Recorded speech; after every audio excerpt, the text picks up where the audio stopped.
Welcome to Unveiling Grace, a podcast dedicated to finding our own story in the unique stories of the fellow Nazarenes who serve alongside us. I'm Matt Hastings, and I'm a pastor who's been in the Church of the Nazarene all my life. I deeply love the church and all the ways that she's shaped me, and I want us to hear from each other about how the Church of the Nazarene has saved us. In a day and age where there's a lot of line drawing and finger pointing, we want to pull up a chair to the table of our people's past and sit through their stories. Through our guests and the telling of their stories, we will veil the identity of the storyteller until the very end, with the hope that you'll allow their story to shape your view of them, rather than what you've heard about them. Thanks for joining me weekly as we invite fellow Nazarenes to tell their story of why they love this church and why they've stayed. Okay, so you received your call on 9/11. You have to, this difficult, dark day for the United States for sure, but what was that like? It made my call to ministry very memorable. That is for sure. But like everybody else who woke up that day just going about your business, I was traveling for business and actually was out at the Gallup organization. You know, the Gallup poll people. Yeah. Their headquarters was Lincoln, Nebraska, and I was there on business. And they have jumbotrons all around their headquarters because they would always have the Gallup poll ticking across the bottom. Yeah. And was interesting because I had actually been wrestling with God. This was a midlife call to ministry for me. And I'd been wrestling with God, feeling this potential call to preach and pastor. So very different from what my career path had been up until then. And so I was in a little bit of an identity crisis when I went on this business trip. And while I was out there, I was going to have the opportunity to spend some quality time with a spiritual director and try to work through what I was sensing. And so very strangely, that very morning, I had the earliest appointment with this spiritual director. And we had, for 2 hours, we had been in a session really trying to help me process and discern what I thought I was hearing. And when we walked out of his office, we walked out into the grand atrium of the headquarters of the Gallup organization, and these big jumbotrons were all around. And everyone was standing dead silent, glued to these jumbotrons. And we looked up right at the time when the second plane was going through the second tower. Wow. And immediately, I knew. The moment of clarity came to me right then as I was watching. I was weeping. I had that sense of what is happening, like everybody did as they watched that moment. But I heard that still small voice say,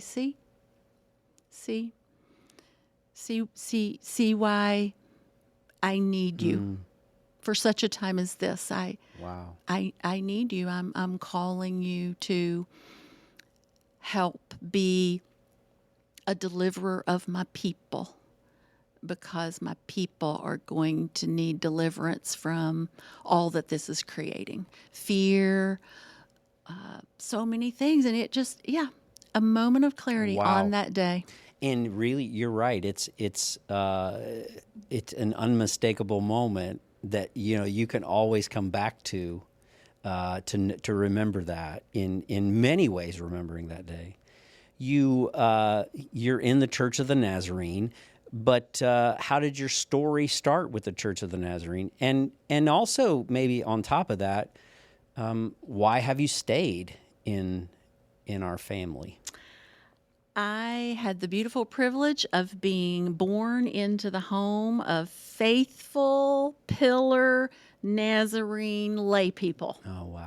So from birth, that is my heritage. And they were lay leaders. They loved the church. They served the church.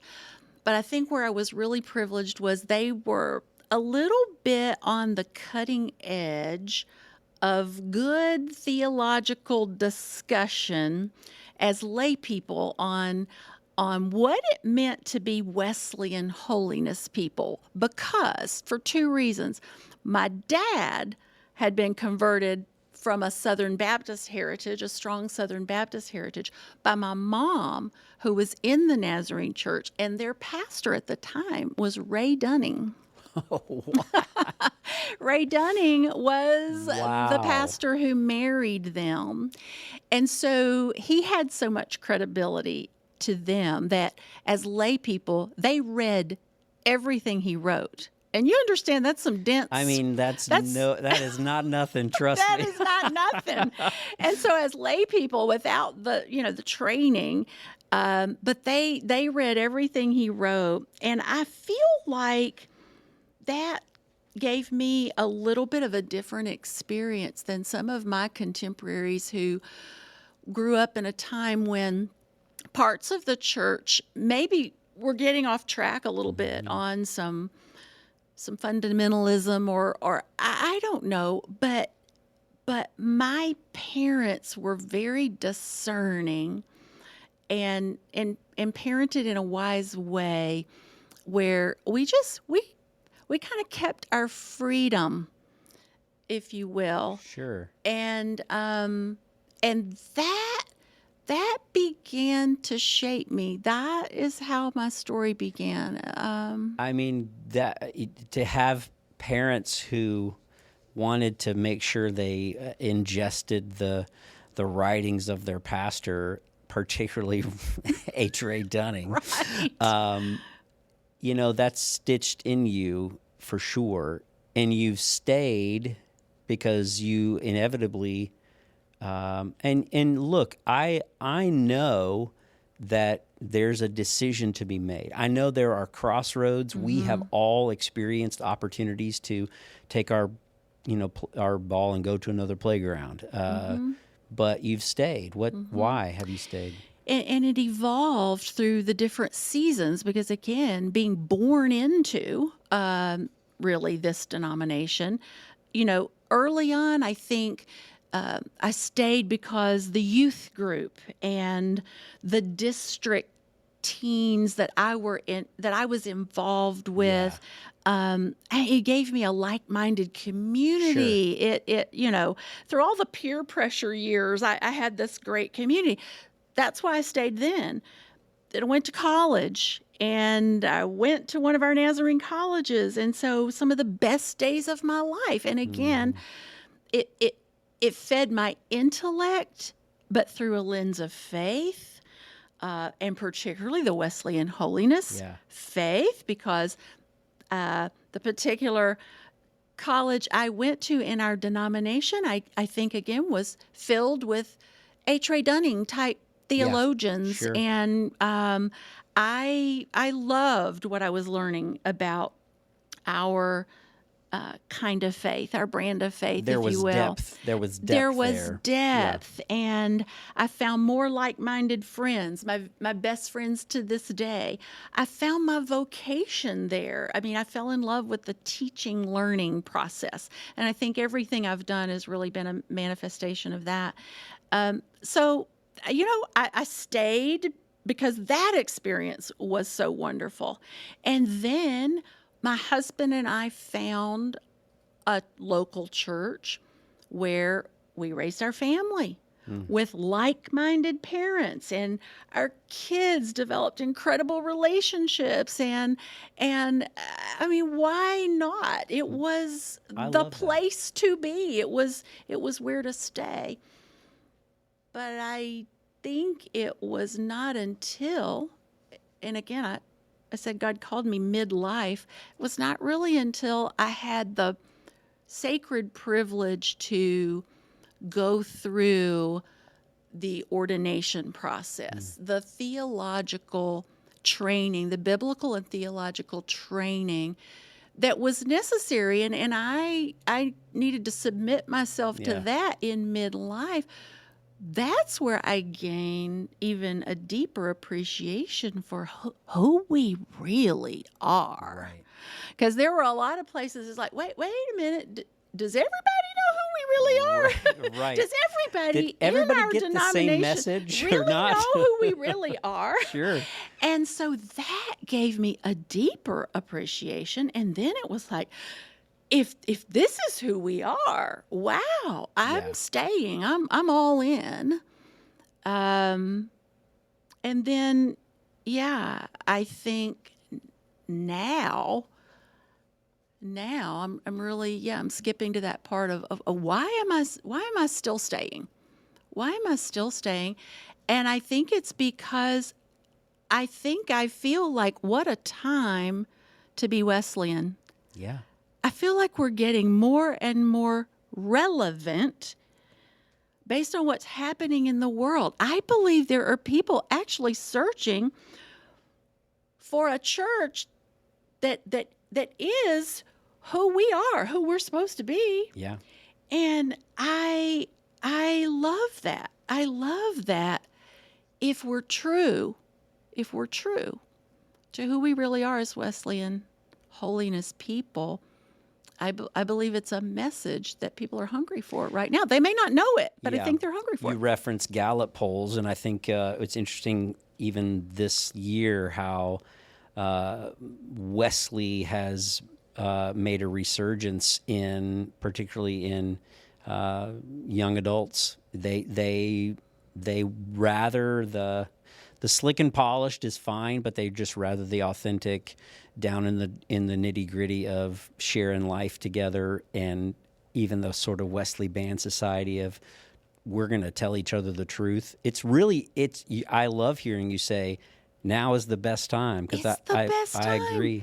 Let's show how relevant. I mean, the younger generation, they are looking for the relevance of the church, and we've got it if we're true. If we're true. So clearly your parents with sound doctrine and love are people in your heart and mind, and even probably literally as an encourager. Can you name someone, or even just a couple people, if you want, that are sort of champions in the shadows? Maybe the people that not necessarily are getting tagged on Facebook all the time. They're just consistent voices that have encouraged you in various seasons of your ministry. Yes, and there's one in particular. And what's interesting is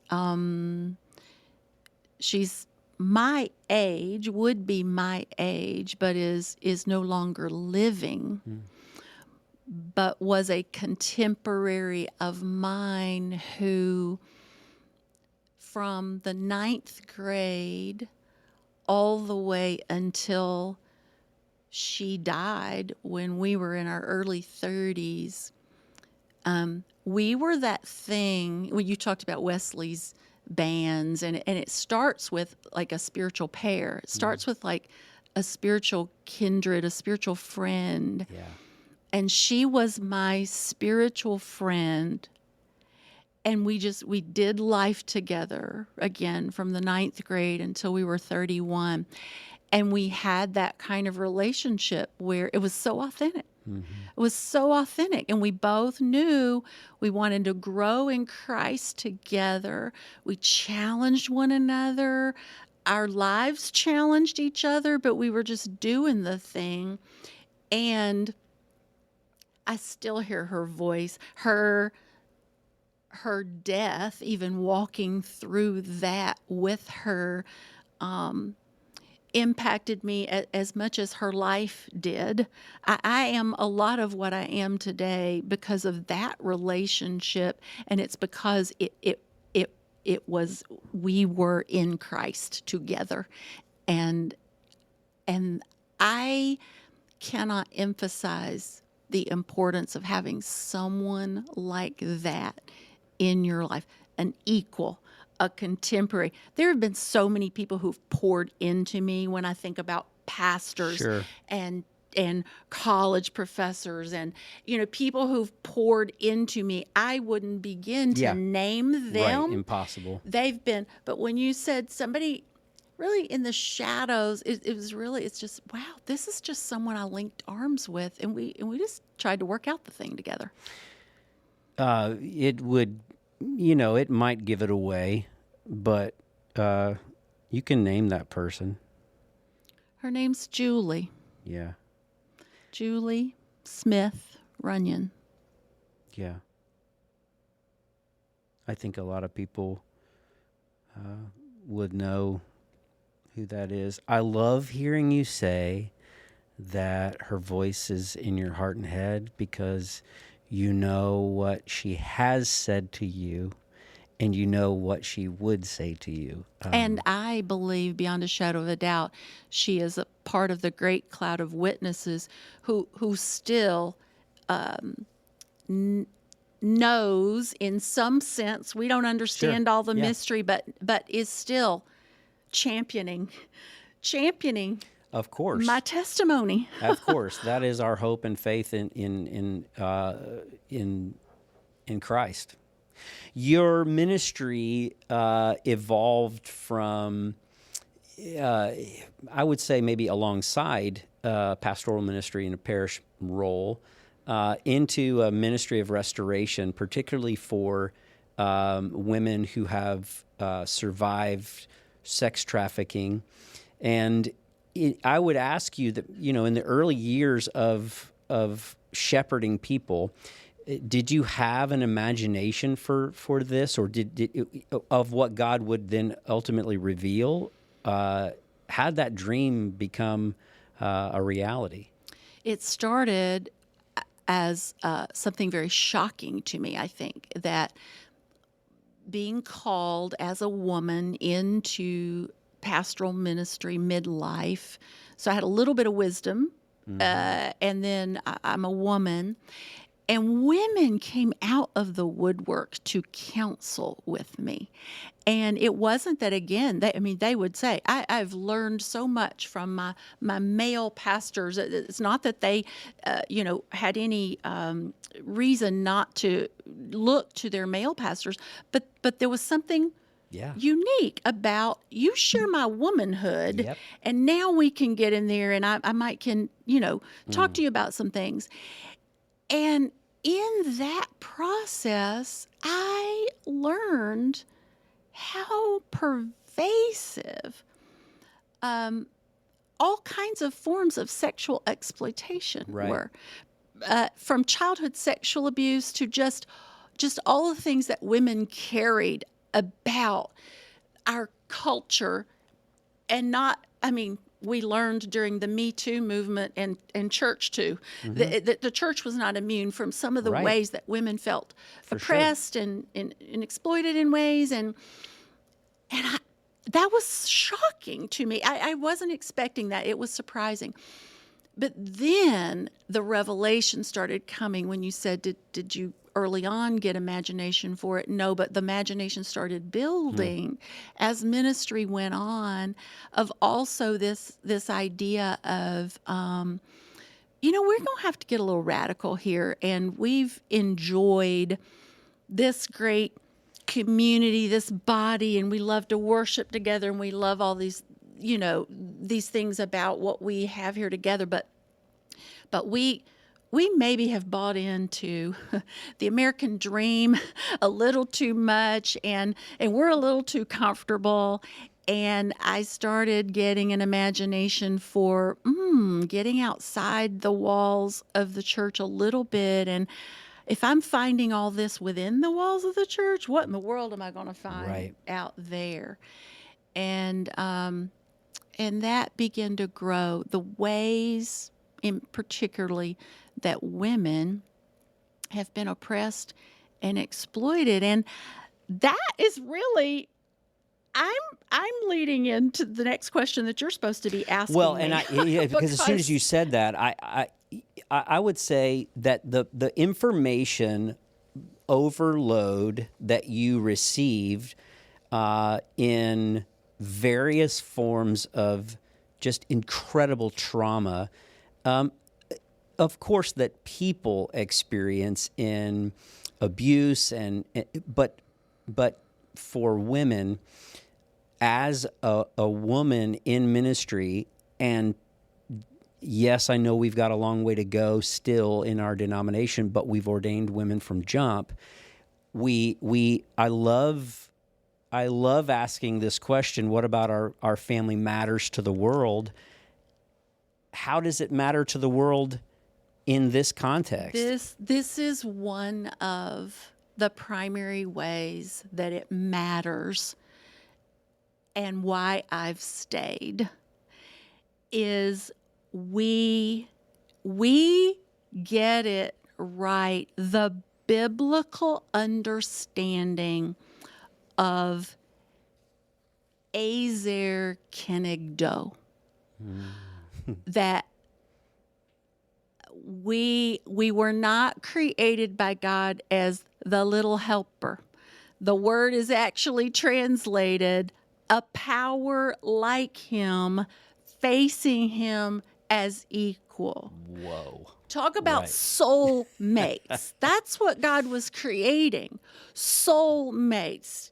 No, Adam, all these animals, no. Like, he's like, well, where's mine? Here she is. Yeah. Here's your soulmate. Here is the power like you, facing you as equal. And I am blessing you as the blessed alliance to together go and steward my creation. And we, as a society, and many parts of the church, have missed that completely. Oh, yeah. And we have contributed to, we have to ask, where is our complicity in the battle of the sexes that's gone on for so long, and it has become a battle, and what it was intended to be was this blessed alliance. And not even just the complicit, but like maybe participation. Participating in it. You say, wait a second, we are Wesleyan Arminian. Our theology says that we are partners, and that we are created in Imago Dei, and that there's power, and the power has, there's been an unfortunate, I think. However, how does it matter? What is it that what about our family? I think that question for sure, I think, is answered in that shared authority. Have you seen that be fleshed out literally in your ministry? Have you seen how an eye-opening? Here's where I'm going. For us to look at someone and say, "You're not broken. God didn't create. He did not create you this way." And for the eyes to open and say, "What? Mm-hmm. I'm a mess." Yeah. No. Yeah, sure. We've stumbled through lots of stuff, but God did not create you that way. And I think there's a theological lens that people miss. I think for us as Nazarenes to be able to look and show, oh no, you are worth so much. Yes. And I think it's, again, when I think about the relevance right now of part of what we're seeing is pushback from not just women, but a lot of people. We're seeing pushback from people who are saying, I'm not so sure I'm getting to live the abundant life that you're saying Christ died for me to have. I'm somehow feeling a little oppressed here, a little, and that is the beauty of what a Wesleyan Arminian theology brings is we are all created in God's image. Mm-hmm. We will all together grow up into that image from one degree of glory to the next, and we all get that opportunity. Yeah.